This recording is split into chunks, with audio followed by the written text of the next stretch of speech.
Good morning, all of you. Here, today we will deal with the principal operation of DC machines. DC machines they can work on motor and generator action. So, coming to today's class, generator action, the working principle of generator. Electric machines deals with the energy transfer either from mechanical to electrical form or from electrical to mechanical form. This process is called electromechanical energy conversion, and an electrical machine which converts mechanical energy into electrical energy is called as electrical generator. While an electric machine, while coming to the motor, it converts electrical energy into mechanical energy. This is the actions of electric motor and electric generator, the conversion principles. Now coming to generator, a DC generator is built utilizing the basic principle that EMF, induction of EMF. That EMF is induced in a conductor when it cuts the magnetic lines of force. And next, coming to the motor, it works on the basic principle that the current carrying conductor placed in a magnetic field experiences a force. So these are the two working principles of DC generator and DC motor. Once again I am repeating, a DC generator is basically works on the principle of EMF, induced EMF. That is, when a conductor cuts the magnetic lines of force, an EMF is induced in it. This is the general principle of DC generator. And coming to DC motor, the DC motor works on the principle that a current carrying conductor placed in a magnetic field, it experiences a force. So this is the difference between the working principles of DC generator and DC motor. Next, coming to generator generally, as we know, it works on the principle of dynamically induced EMF. Next, the change in the flux which is associated with the conductor can exist only when there exists a relative motion between the conductor and flux. So here we need the change in flux and conductor and the relative motion between the flux and the motion the conductor. So here the change in flux associated with the conductor can exist only when there exists a relative motion between the conductor and the flux. When we get this relative motion, this can be achieved by rotating the conductor with respect to flux, or by rotating flux with respect to conductor. So here we can observe two things: either we can rotate the conductor with respect to flux, or rotating flux with respect to conductor. Any one we can adopt. So a voltage gets generated in a conductor as long as there is a relative motion between the conductor and the flux. Such induced EMF, which is due to physical movement of coil or conductor with respect to flux, or movement of flux with respect to coil or conductor, is called the dynamically induced EMF. So once again I am repeating, what is dynamically induced EMF is a voltage gets generated in a conductor as long as there exists a relative motion between the conductor and the flux, which is produced by physical movement of coil or conductor with respect to flux, or movement of flux with respect to coil or conductor, is called the dynamically induced EMF. So what is Faraday's laws of electromagnetic induction? Whenever a conductor cuts the magnetic flux, dynamically induced EMF this is the Faraday's laws of electromagnetic induction. What is electromagnetic induction? Whenever a conductor cuts magnetic flux, dynamically induced EMF is produced. And one more thing, this EMF causes a current. What is the condition? If the conductor circuit is closed. So this EMF causes a current to flow if the conductor circuit is closed.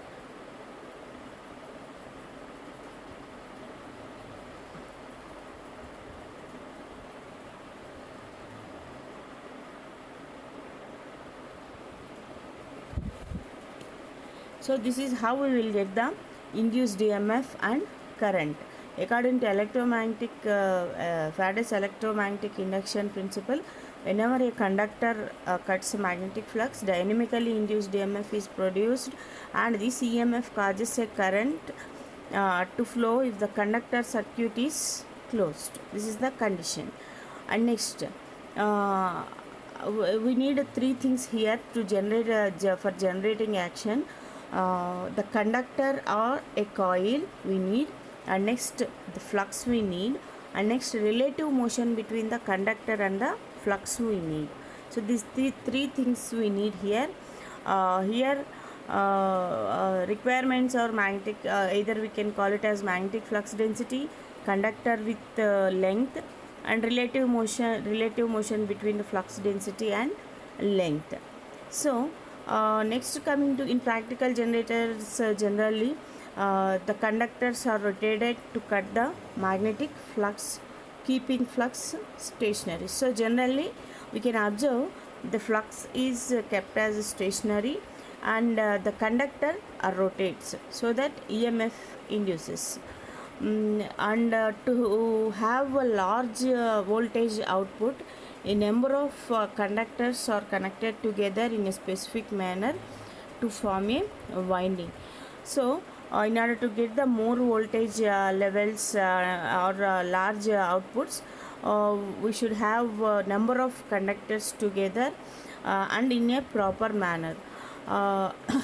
The winding that is called the winding is called the armature winding of a DC machine, and the part on which this winding is kept is called the armature of the DC machine. So this is how we will get the winding connections. That is, in order to get the large voltage levels, we should have number of conductors connected together in a specific manner to form a winding, and the winding is called the armature winding, and the part on which this winding is kept is called the armature. And next, the magnetic field produced by current carrying winding, which is called the field winding. First one is the armature winding, second one is the field winding. Okay, next, the conductors placed on the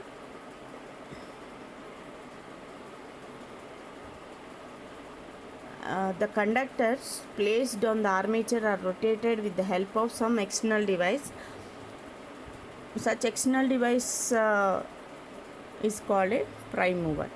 So on its the conductors placed on the rotating part, and they will rotate with the help of some prime movers, so that some external device that is called the prime mover. The commonly used prime movers are generally we see diesel engines, steam engines, and next steam turbines, water turbines, etc. What is the purpose of this prime mover is to rotate the electrical conductor as required by the Faraday's laws.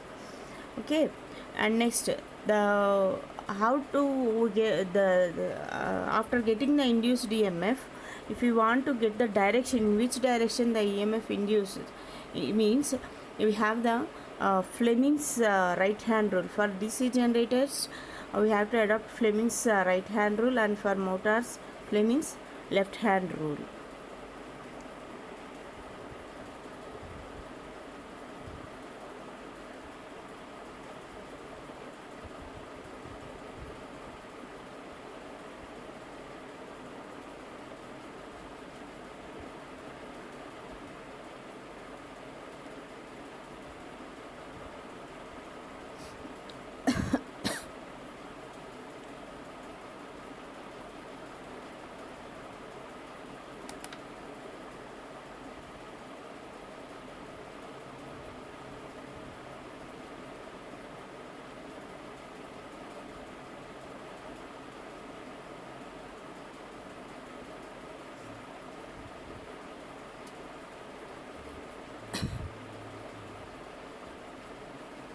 So what is Fleming's right hand rule?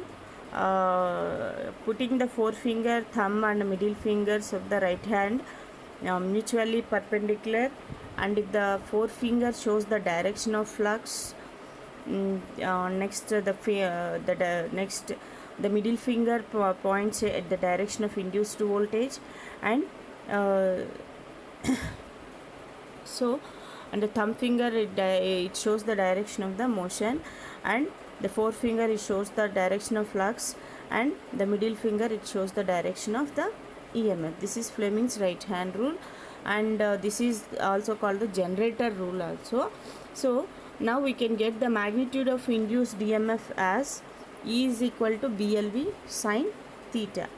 If the direction is perpendicular, then simply we can get the BL, E is equal to BLV. And next, coming to the nature of the induced EMF, the nature of the induced EMF for a conductor rotating in the magnetic field is alternating. And next, the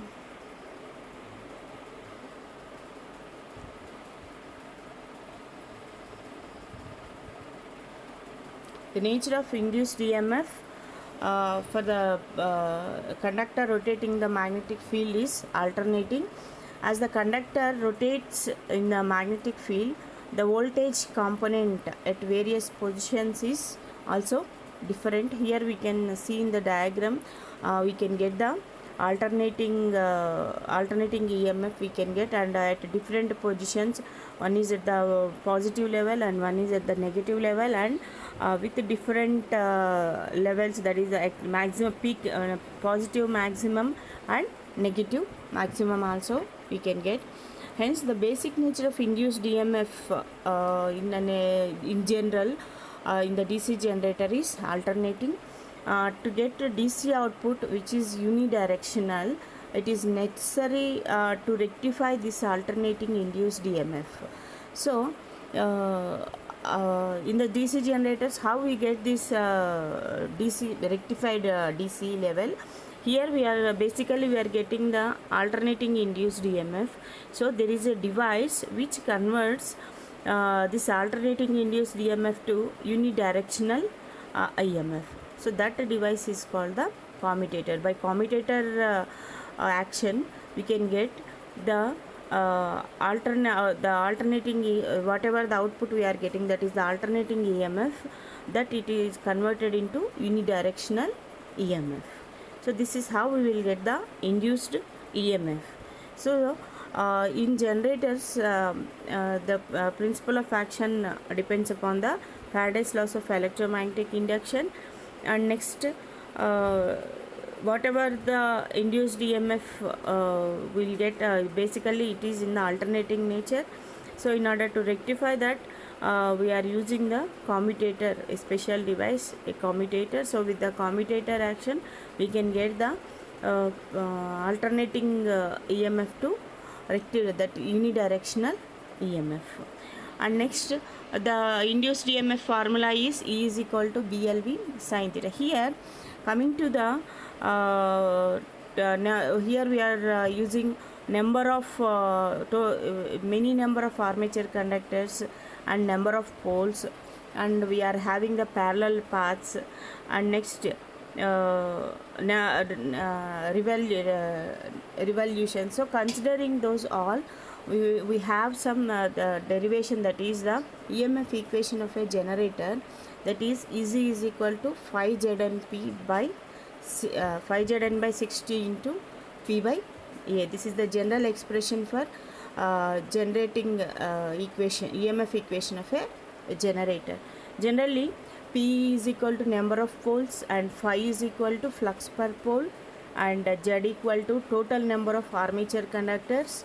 We can get this by number of slots into number of conductors per slot, and N is equal to armature rotation in revolution, that is speed for armature, that is in the RPM. A is equal to number of parallel paths into which the number of conductors are divided. And next, E equal to EMF induced in a parallel path is EMF generated in a any one parallel path in the armature. So now coming to this one, the average EMF generated per conductor equal to d5 by dt volts, and flux current per conductor in one revolution is equal dt equal to d into p, and in one revolution the conductor will cut total flux equal to d into p, number of revolutions per second equal to n by 60. Therefore time for one revolution equal to 60 by n. According to Faraday's laws of electromagnetic induction, EMF generated per conductor equal to d5 by dt is equal to p into n by 60 volts. This is the EMF induced in one conductor. Here we have two methods. One is lap winding and wave winding. For a simple wave winding, number of parallel paths A equal to 2, this is the fixed one, and next number of conductors in one path equal to Z by 2. So EMF generated per path equal to finally 5 pn by 60 into Z by 2. Next, for simple lap winding, we have a number of parallel paths equal to number of poles, and next number of conductors in one path equal to Z by P, and next EMF generated per path equal to 5 pn by 60 into Z by P. Finally we will get the 5 Zn by 60 into P by EA. So here we have to remember two things. For the wave winding we have number of parallel paths A equal to 2, that is the fixed one, and next for the simple lap winding A equal to P, number of poles. So this is the basic difference. If it is given number of parallel paths, that is the simple wave winding or simple lap winding, the induced EMF is equal to 5 Zn by 60 into P by A. Here we have to take care of number of parallel paths. So accordingly we will get the 5 Zn by 60 into P by EA. Okay, so here phi is the flux per pole, Z total number of armature conductors, P number of poles, A number of parallel paths in the armature, N armature rotation in revolution, EZ is the EMF generated. Next, the positive brush always collects the positive current, and the negative brush also collect negative current.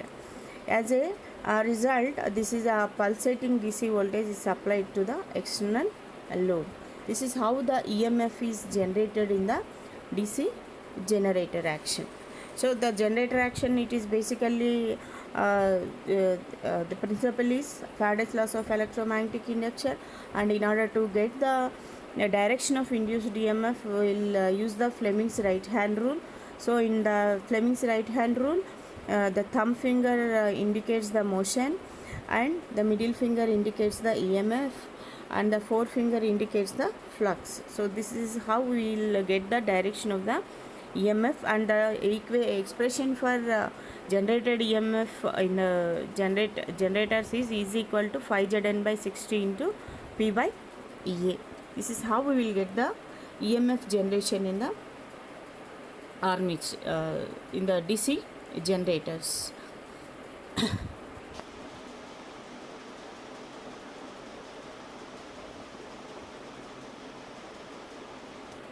So we will see simple problem on this EMF generation. So here we have taken a simple example that a lap wound DC shunt generator having 80 slots with 10 conductors per slot generates at no load an EMF of 400 volts when running at 1000 rpm. At what speed should be rotated to generate a voltage of 220 volts on open circuit? This is the problem. So here what is the given data? Number of slots are given, number of conductors per slots are also given, voltage EMF it is given as 400 volts, and speed is given as 1000 rpm. And at 220, instead of 400 volts, if it is generating only 220 volts open circuit, what is the speed we have to calculate? Okay, so Z equal to number of conductors equal to number of slots into conductors. So here conductors per slot, so 80 into 10, so total number of conductors are 800. And for the lap winding, A equal to P, as we know. And next, coming to for the first case of generation, so here E1 equal to 400 volts, N1 equal to 1000 rpm. So by doing this, we will get by substituting this, we can get the expression like this. So phi equal to E1 into 60 by N into Z, so that phi equal to 0.03 webers we can get. And coming to the second condition, we are taking E2 equal to phi N2 Z by 60 and N2 equal to E2 60 by Z5. And we know that E is directly proportional to N, so that E1 by E2 equal to N1 by N2. By substituting that, we can get N2 equal to 550 rpm. This is how for a lap wound DC shunt generator which is inducing an EMF of 400 volts, 400 volts, and running at 1000 rpm speed. And the second case is 220 volts. What is the speed we have to calculate accordingly in the generated EMF expression. We are substituting the values and we are getting a value, and by simply writing the relation between induced EMF and the speeds, so it is directly proportional, so that E1 by E2 equal to N1 by N2, which from this one we can get N2 equal to the expression E2 N1 by E1. So by substituting that, we can get the value, that is the 550 rpm. This is how we can calculate for a DC shunt generator the EMF induced and at different conditions, at different speeds, how we will get the values according to the given data. Okay.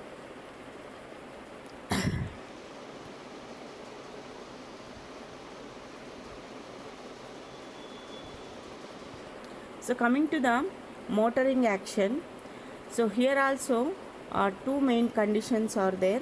One is the magnetic field, and next current carrying conductor. So here for motoring action, we need we follow the Fleming's left hand rule. We will follow. So to analyze the motoring action, consider current carrying conductor inside a constant magnetic field produced by the main poles, and the direction of induced force is determined by Fleming's left hand rule. So how we will get this Fleming's left hand rule, how we analyze means putting the thumb, forefinger and middle finger of left hand to be mutually perpendicular, and if the forefinger shows the direction and the flux, middle finger shows the direction of current, then the thumb will point out the direction of the induced force.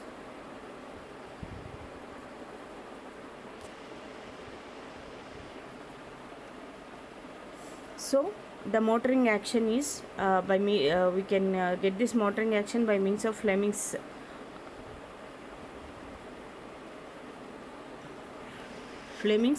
left hand rule. We can, by Fleming's left hand rule, we will get the direction of the induced EMF in the motoring action. That is, the forefinger and the middle finger and the thumb finger are made perpendicular, so that the forefinger shows the direction of flux and the middle finger shows the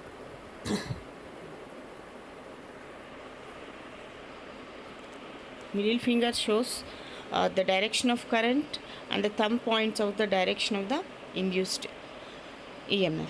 So this is how we'll see the direction of EMF in the motoring action.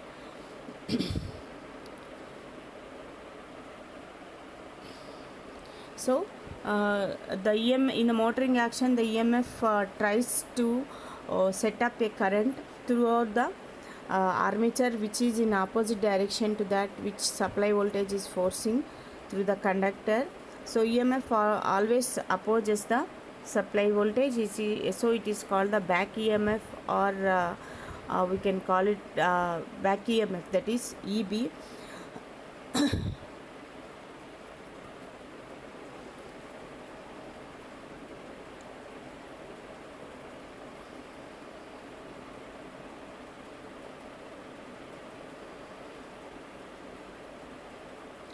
So next, in the generating action, when a conductor cuts the lines of force, EMF gets induced in the conductor. In a motor, after a motoring action, armature starts rotating and armature conductors cut the main flux. And next, after the motoring action, there exists a generating action. There is induced EMF in the rotating armature conductors according to Faraday's laws of electromagnetic induction. This induced EMF in the motoring action, the induced EMF in the armature always acts in the opposite direction of the supply voltage. This is according to the Lenz's law, which states that the direction of induced EMF is always opposes the case of producing it. In this case, here we can apply the Lenz's law, that is the direction of induced EMF is always opposite to the case of producing it. That is, the induced EMF in the armature always acts in opposite direction of the supply voltage. So in DC motors, electrical input, that is supply voltage, is the cause, and hence the EMF induced opposes the supply voltage. The EMF tries to set up a current through the throughout the armature which is in opposite direction to that which supply voltage is forcing through the conductor. So this EMF always opposes the supply voltage. It is called the back EMF.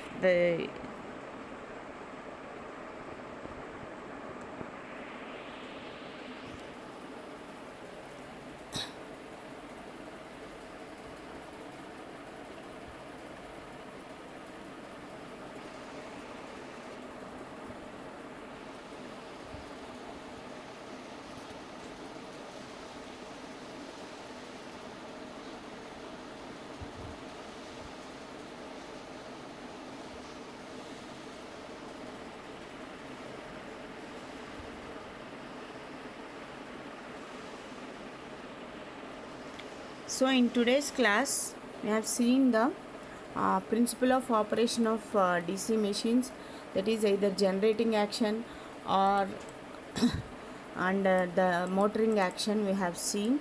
So for generating action, what are the main things we need? Magnetic flux density, conductor with length L, relative motion between flux density and length. The energy conversion is based on the principle of dynamically induced EMF. Whenever a conductor cuts the magnetic flux, dynamically induced EMF is produced in it by Faraday's laws. So the EMF cause a current flow if the conductor is closed. So that generated voltage is generally BLV sin theta. This is the figure shows the diagram of simple machine consisting of ABCD rotating in the magnetic field of a strong permanent magnet or powerful electromagnet. The magnetic lines in space between north and south poles are directed from the north pole and south pole. The ends of the coil are connected to the two copper rings fixed on the shaft. There are two brushes, B1 and B2, connected to the external load circuit, make contact with the copper rings.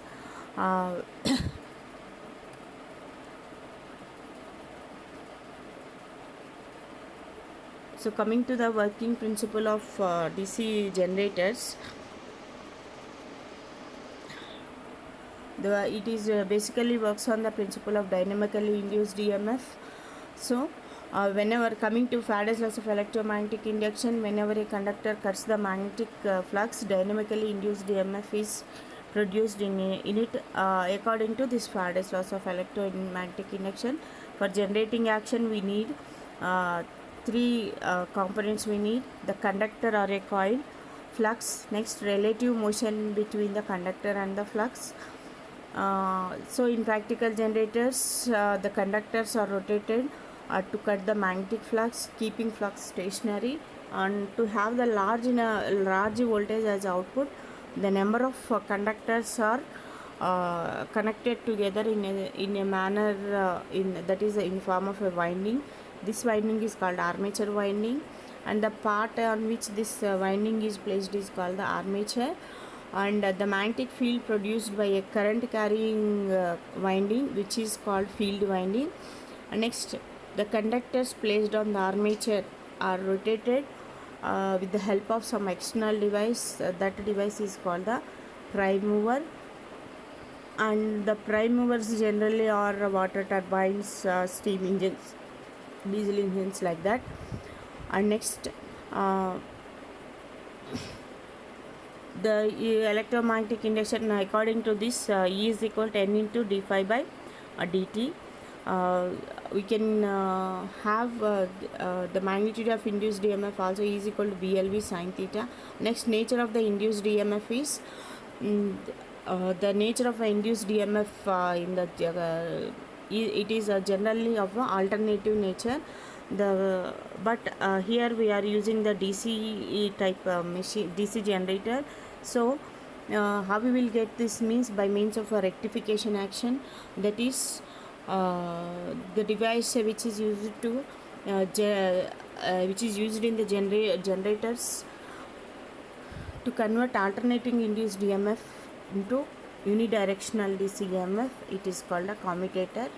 So by using commutator action, we are getting the alternating induced EMF into unidirectional EMF. So that the expression is equal to 5Zn by 60 into A. E is equal to generating EMF, and phi is the flux per pole. And next, Z total number of conductors, P number of poles. A is equal to number of parallel paths, N armature rotation in RPM, and E is the EMF generator. So a positive brush always collects the positive current, and negative brush always collects the negative current. As a result of this, a pulsating DC, as shown in the figure, we can get the DC voltage supplied to the external load. And next, coming to the motoring action, here we have seen stretch the three fingers as shown in figure, and the thumb indicates the for the motoring action we will adopt the Fleming's left hand rule. Motoring action, the thumb indicates the motion of the conductor, and forefinger indicates the field, and the middle finger indicates the direction of the current. And here the magnitude of the induced force in conductor is proportional to the magnetic flux density, conductor current, effective length of the conductor, so that F is equal to BLI sin theta. This is the expression for the motoring action.